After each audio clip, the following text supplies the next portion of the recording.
नमस्कार। मैं हूं विवेकानंद उपाध्याय। आपकी खबर के ट्रायल के इस दूसरे एपिसोड में आपका स्वागत है।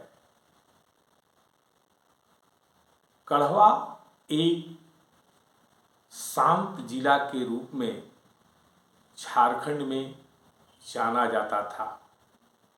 विशेषकर अपराध के मामले में गढ़वा एक ग्रामीण पृष्ठभूमि का जिला होने के कारण पूरी तरह से शांत तो नहीं कहा जा सकता, मगर आमतौर पर बड़े अपराध की घटना यहाँ इक्के दुक्के ही घटा करती थी। खासकर मानवीय संवेदना के मामले में गढ़वा के लोग काफ़ी संवेदनशील समझे जाते हैं। मगर पिछले दिनों घटी दो घटना ने गढ़वा के लोगों के बीच असुरक्षा का माहौल पैदा किया है। जहां तक इस दोनों घटना का प्रश्न है, पहली घटना गढ़वा सदर थाना क्षेत्र के पोटमा गांव में घटी, जहां रामदास राम के 9 वर्षीय मासूम बच्चे आर्यन की हत्या कर कुएं में शव को डाल दिया गया। वहीं दूसरी घटना गढ़वा जिले के मझियाव थाना क्षेत्र के खरसोता गांव की है, जहां 65 वर्षीय वृद्ध महिला को, जो चलने फिरने में पूरी तरह से लाचार थी, उसे घर से गायब कर उसे की रहस्यमय हत्या कर दी गई है, जिसका शव कोयल नदी से पुलिस ने बरामद किया है। इस दोनों घटना में जहां एक ओर पुलिस की कार्य संस्कृति पर सवाल खड़ा कर दिया है, वहीं मानवीय संवेदना भी तार तार हुआ है। इसके पूर्व की मैं इस पूरे घटना के क्रम में आपको स्थिति से अवगत कराऊं, यह जानने कि आखिर घटना क्या है तथा कैसे घटी है। दरअसल पहली घटना जो गढ़वा सदर थाना क्षेत्र की पोटमा गांव में घटी है, उस घटना में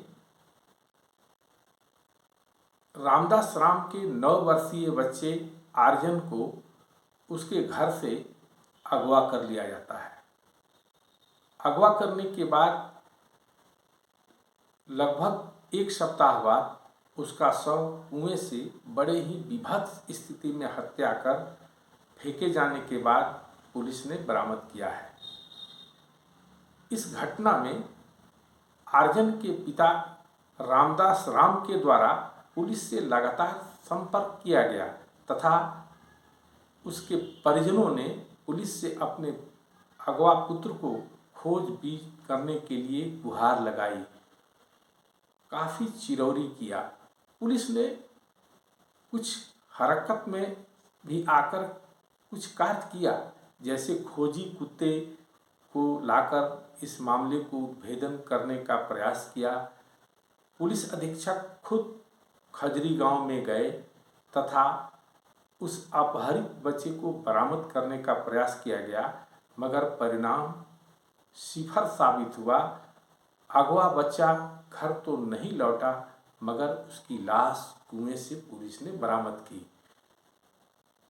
जहां तक इस घटना में पुलिस की कार्य संस्कृति पर प्रश्न खड़ा करने का प्रश्न है, आप स्वतः विचार कर सकते हैं कि अगवा होने के 1 सप्ताह तक वह बच्चा अपराधियों के चंगुल में रहा, क्योंकि बरामद शव को देखने से ऐसा महसूस किया गया कि उसकी हत्या बरामदगी के पूर्व रात्रि में ही किया गया है। ऐसे में उस बच्चे को अपराधियों द्वारा कहाँ रखा गया, यह भी अपने आप में एक बड़ा सवाल खड़ा करता है। और पुलिस की नज़र से वे लोग कैसे 5-6 दिन दूर रहे, यह भी विचारणीय प्रश्न है। यदि पुलिस बहुत गंभीर थी, तो फिर उस बच्चे की रिहाई क्यों नहीं करा पाई, यह अपने आप में बड़ा सवाल है तथा पुलिस की कार्य संस्कृति पर सवाल खड़ा करता है। वहीं दूसरा मामला मानवीय संवेदना से जुड़ा हुआ है। एक मासूम बच्चे का अपहरण कर हत्या कर दिया जाए, उसका क्या दोष हो सकता है, विचार किया जा सकता है। अपराधी कितना संवेदनहीन हो गए हैं, कितने अमानवीय हो गए हैं, उस मासूम बच्चे से उनकी क्या दुश्मनी हो सकती है, अपने आप में बहुत बड़ा प्रश्न खड़ा करता है। क्योंकि हम मानव समाज कितना निचले स्तर पर गिर गया है, जिसमें अपराधी किस्म के लोग मासूम बच्चे से, 9 साल के बच्चे से दुश्मनी निकालते हैं या किसी कारण से उसका अपहरण कर हत्या कर देते हैं। जहाँ तक शव बरामदगी के बाद मृतक आर्यन के पिता का प्रश्न है, मृतक आर्यन के पिता ने उसके बाद पुलिस के सामने अपना जुबान जो खोला तो लोग हैरान रह गए। उसके पिता ने बताया कि उसके पड़ोसी से जमीन का पुराना अदावत चल रहा है।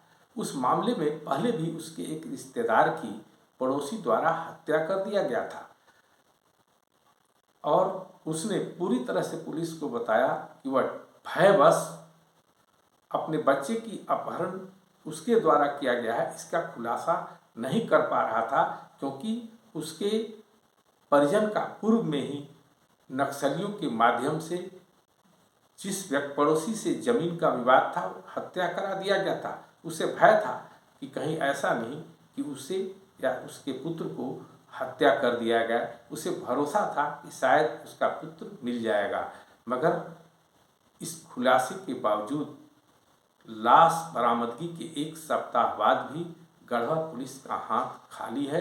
अपराधी गिरफ्तार नहीं हुआ है, जबकि उसके पिता ने हत्या करने वाले